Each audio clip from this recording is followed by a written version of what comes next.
caught. Man is on trial for his life. If there are any more interruptions by the public, I shall order the courtroom cleared.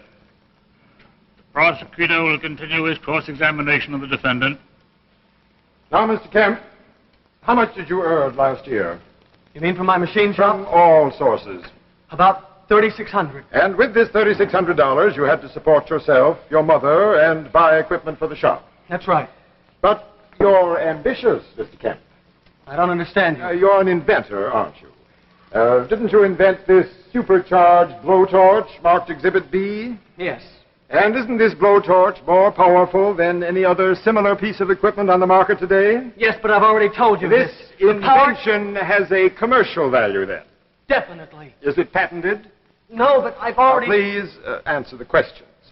Did you intend to patent it? Yes, until all this And happened. was it your intention to lease your patent to a manufacturing concern or to build these torches yourself? Myself. I see. Thank you. Now, Mr. Kemp, what would it cost to patent your invention? About $1,000, they told me. And to equip your shop to produce it commercially? About $5,000, Mr. Kemp? Yes, somewhere around there. So you stole the $5,000 from the corpse of Professor Adrian I didn't steal it! Sustain! I will rephrase the question. This canceled bank book shows that Professor Sykes withdrew from his account $5,000 on the day he met you for the first time. Your bank account shows a corresponding deposit. Is that correct? I guess so. Now, Mr. Kemp, how would you, a mechanic earning $3,600 a year, obtain such a large sum of money? From Professor Sykes, but I've told From you his dead body after you killed him? No! After you burned him to death in the No! court? The prosecution will avoid prejudicial remarks. With the court's permission. Now, Mr. Kemp, you have testified that Professor Sykes gave you $5,000 as a fee for services to be performed by you and your blowtorch. Now, I ask you, and ladies and gentlemen of the jury, is it credible that a man like Professor Sykes, a timid archaeologist, would give you, a total stranger, his entire life savings to accompany him on a mission I can only describe as fantastic? I know it sounds fantastic, but And if you... the state contends that it is. The state contends that you deliberately invented this story of non-existent caves and incredible machines to cover up a sordid case of murder for profit. A case, ladies and gentlemen, unusual only for the horrible manner in which the crime was committed. That's Do you a have lie. any evidence for I the didn't existence kill of this Professor machine? Sykes. I didn't kill him. I didn't kill him. What a lie.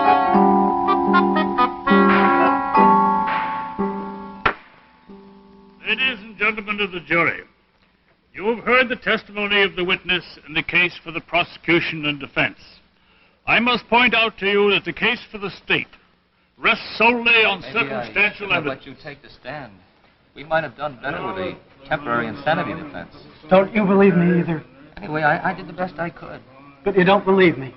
It sounds so Defendant has been fantastic. charged with the murder of Couldn't Professor find Adrian a cave. Sykes. We couldn't find the machine. But it's true. Everything I told you is true. I've told them everything I know. Police, the judge, the jury. But what's the use? I know what the verdict's going to be. Guilty. And then I'll go back to Oh, that now take cell. it easy, son, now. Take it easy. Yeah, take it easy. Your task, ladies and gentlemen of the jury, is to determine the truth on the basis of the facts presented in evidence. If there exists any reasonable doubt in your minds, you must, in all conscience, acquit the defendant. The jury will now retire and consider its verdict. The court is recessed.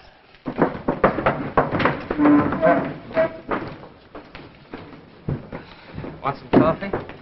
No, Nothing to do now, you know. I know. Never tell till the jury gets back. The funny thing about juries, I remember a case once you'd have sworn I'd lost it, and the jury had... Shut up. Leave me alone. Not guilty, they said. Why, you could have knocked me over with a feather. And I found out later that the foreman of the... Shut up. Let me alone. Okay. Don't get sore. The foreman had twins that morning, and he was 63 years old. Let me alone. Yeah.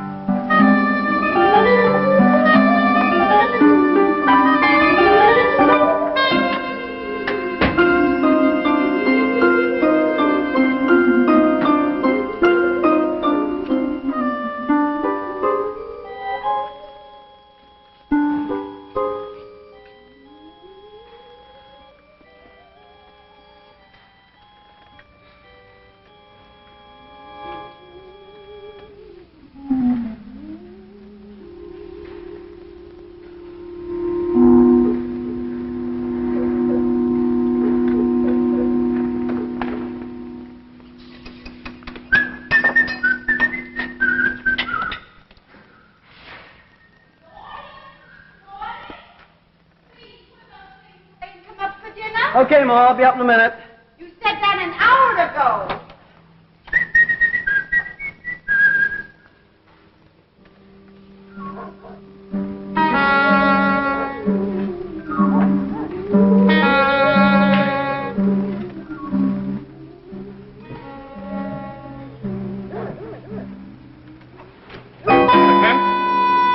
Who are you?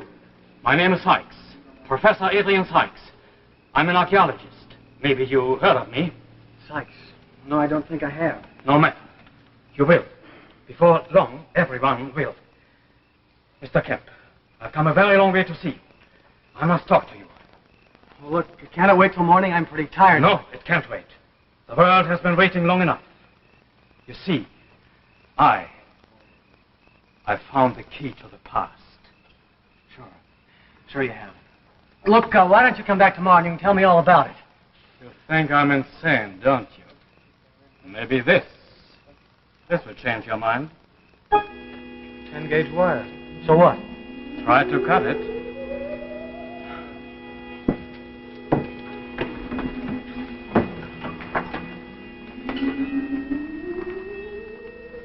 Well?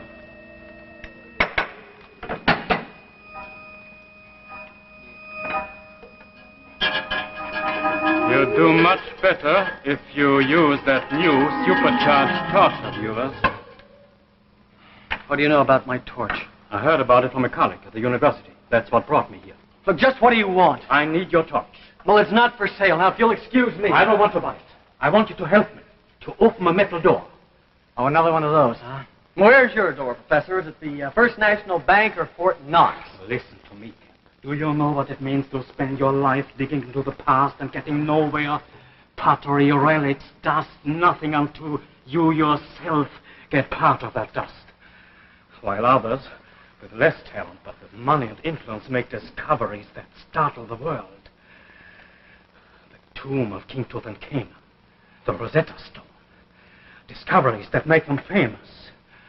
And then, one day, you yourself, who have always stood in the shadows of these men, are on the brink of making the greatest discovery of them all. Well, that's very interesting, Professor, but what can I do about it? Everything. With your torch, you can open the door to my cave. To your cave? I found it by accident, years ago. Inside this cave is a machine. Oh, Kemp, you've never seen such a machine. What makes this one so different? This machine has been recording on wire every physical disturbance that has shaken the face of the earth for the past 1,000,000 years. Oh, now really? Every storm, every earthquake, every tidal wave, it's all there on this wire. This is a piece of it. It took me months of work to get it. Sure. I suppose about 1,000,000 years ago, some ape invented this contraption and then stuck it in a cave, huh? Very smart monkey. Oh, now look, really, I've got to get to bed. I've got to get up early in the morning. Wait, perhaps this will change your mind.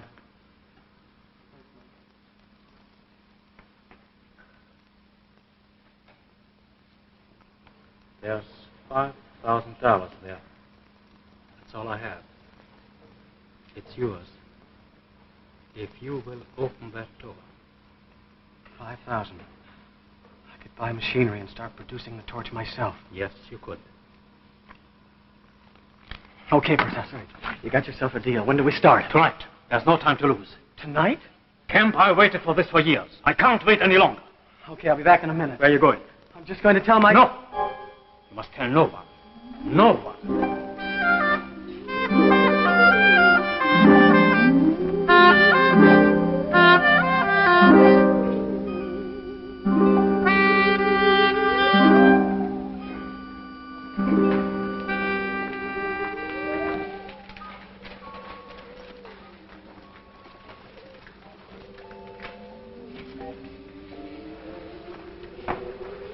Must be very near.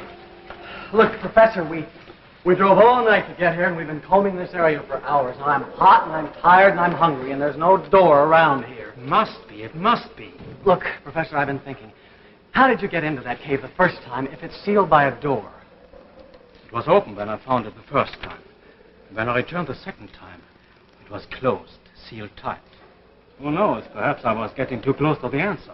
Yeah, perhaps. But I don't understand it. It must be around here. I can't seem to find it. Well, maybe you can't find it because it doesn't exist. Now, look here. I paid you all the money in the world. Instead of grumbling, please, let's try to solve this problem. Okay, Professor, you start figuring. We must be near the cave. We must be. Why, I worked in this part of the country for years. But somehow it's changed. It's different. Perhaps there have been some landslides. There seem to be more rocks and less vegetation. What time have you got? It's 11:50. No, my watch stopped. So has mine. At 11:15. But it's past noon. That's funny. Why should both our watches stop at the same moment? Perhaps a magnetic field did it. Look at your compass. Holy smoke. Look at it. That's it. That machine must create a magnetic field around it. We must be very near. Come on. Okay. Kemp, come here, quickly.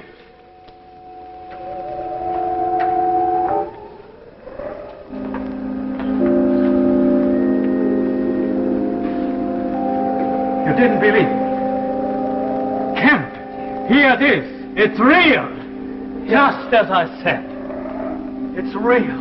It's here.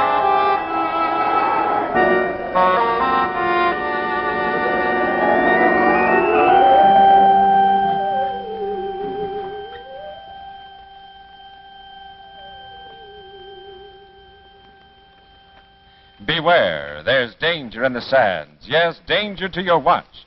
In fact, what with hot weather activities and sticky temperatures and perspiration, summertime is the worst time for your watch. But it can be a good time, and here's how. Take your watch to a reliable jeweler. Let him check up and dress up your watch. Let him show you how wonderful your watch can look. Your watch will be rejuvenated on the inside, and at the same time, it will be restyled on the outside when your old band is replaced by a new Chrysler watch band. And your most personal possession, your watch, can be personalized too with the Your Signet Expansion Watch Band by Chrysler, the only watch band that's initialed just for you. Yes, your Signet features your initials right in the design. No other band is so completely personal, so exclusively yours. But be sure to ask for Your Signet by Chrysler, the band that makes your watch look better than you. And for the ladies, there's an exquisite feminine version of the Your Signet watch band with your personal monogram. Best of all, these exclusive Chrysler bands cost no more than many bands without initials. Only $9.95 for the ladies, and for men, only $11.95. So check up and dress up your watch. When your jeweler makes your watch run like new, have him make it look like new with Your Signet by Chrysler. And now back to your Tales of Tomorrow. Verdict from Space. You can see it with your own eyes. It's real. Yeah. It's real. It's here. I'll start here, Professor, where there should be a locking mechanism of some sort. The torch hasn't even made a dent in it yet. Listen. Professor, do you hear it? Yes. Something is happening. Something is happening inside the door. It's a heat lock. That's what it is, a heat lock. Well, we don't even need the torch to cut the door. The heat alone will open it.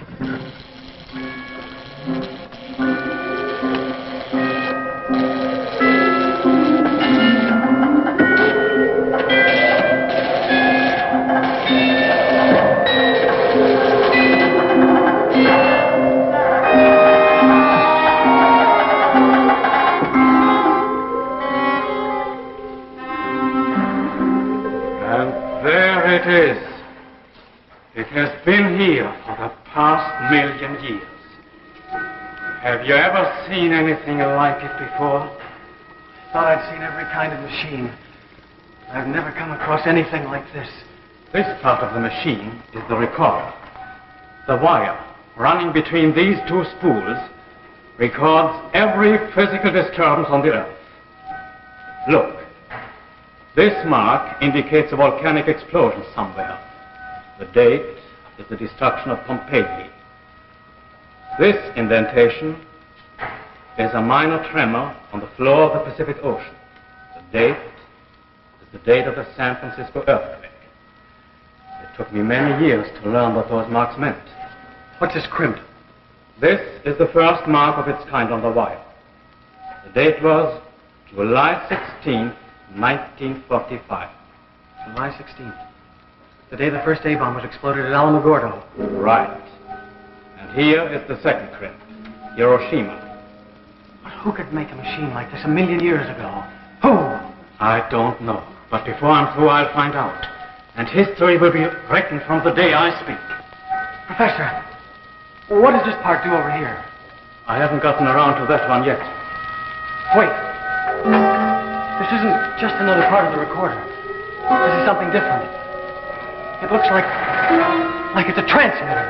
Oh, sure, and this must be the antenna. No, it couldn't be. Yes, it is a transmitter. Maybe whoever put this machine here was waiting until something important happened. Oh, we've got to get the Army intelligence right away. No, I tell you, this machine is harmless. It's been here before there were armies, or before there were cities, or a civilization. Look, I've listened to this rot long enough. Now, come on, we've got to get out of here. Look! The wire! It's recording something right now. Another crimp. What do you make of it? It looks like an A-bomb, only much bigger. Whatever it is, this transmitter is sending out that information. This is what it's here for.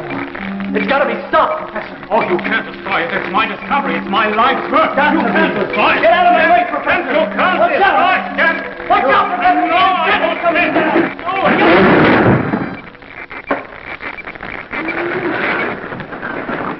You've ruined it. You've ruined it. All my work. All my hope. Come on, we've got to get out of here. The whole thing is going to blow up. Look, Professor, the door. Come on. Fool, I've got to have the fool. Come on, Professor. Come on. It won't believe us. Come on. I must have the fool.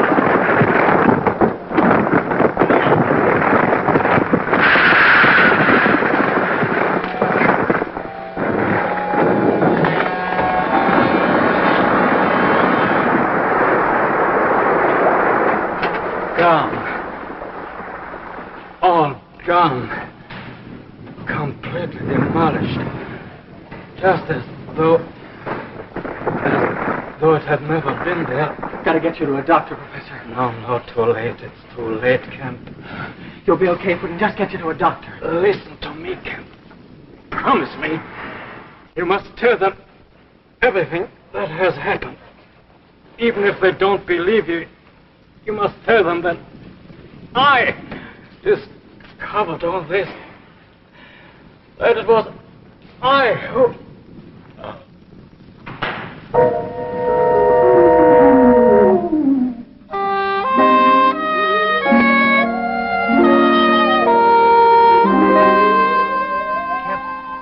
Kemp. They've reached their verdict. They'll be coming back in.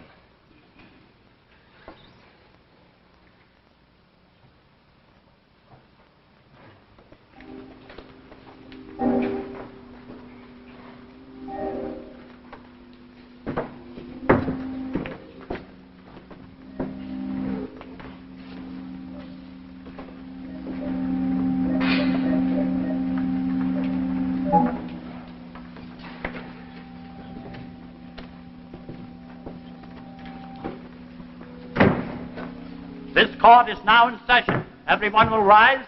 The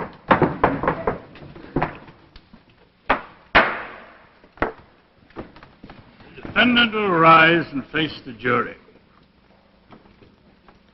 Ladies and gentlemen of the jury, have you reached a verdict? We have, Your Honor. What is your verdict? We find the defendant, Gordon Kemp, guilty of murder in the first degree. On the basis of the facts presented in this courtroom, I feel that the jury has arrived at the only possible verdict. I wish to thank the jury for the fine services it has rendered to the state.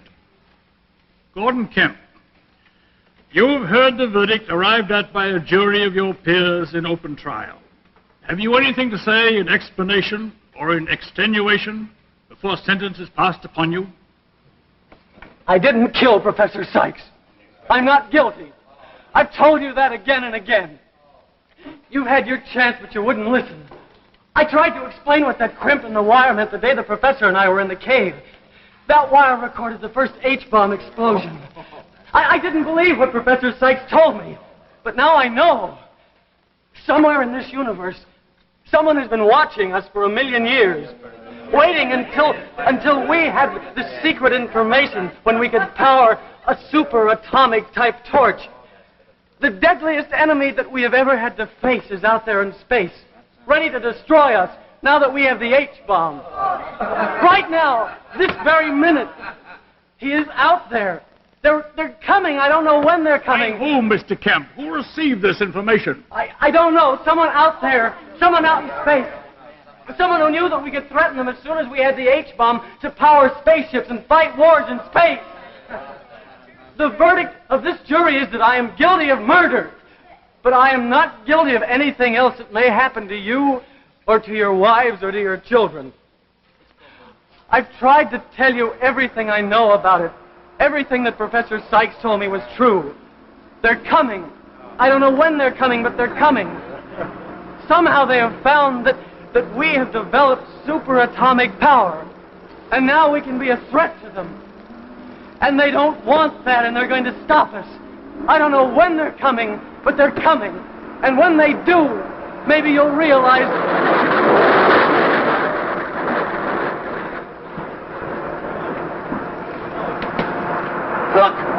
Look up there in the sky! Spaceships! Thousands of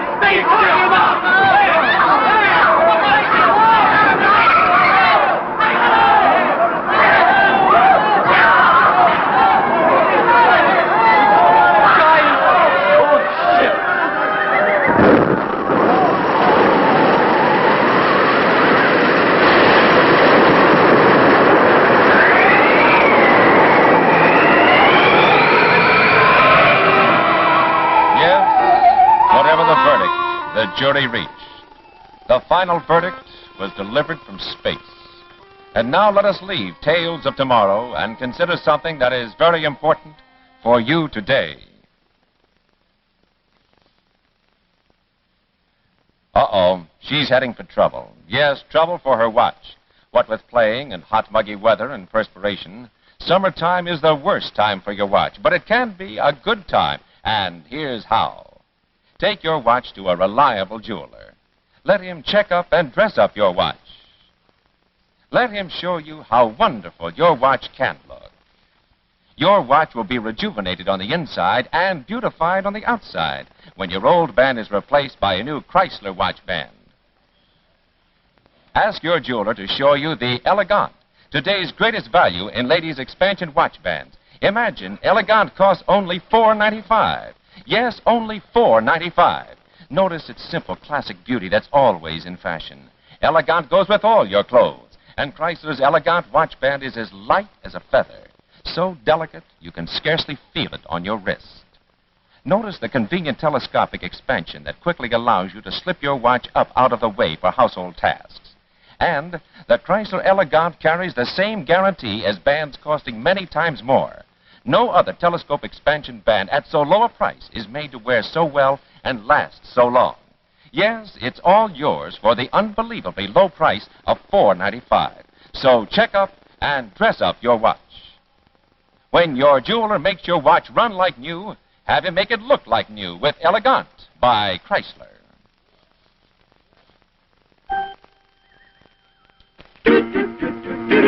Jack Chrysler. Jack Chrysler. On my hand. On your hand. Initial just for me, and so it's my band. It's your band. It's Chrysler. It's Chrysler. For me too. For you too. Makes your watch look better than new. Quality, style, and value too. For the best bands in the land. It's Chrysler. Makes your watch look better than new. Makes it personal just for you. It's Chrysler.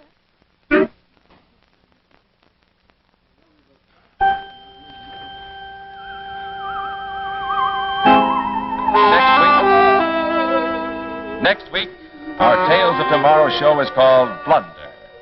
A great blunder, where there is a scientist who is working on a blunder, which may bring death to us all. Listen next week to Tales of Tomorrow.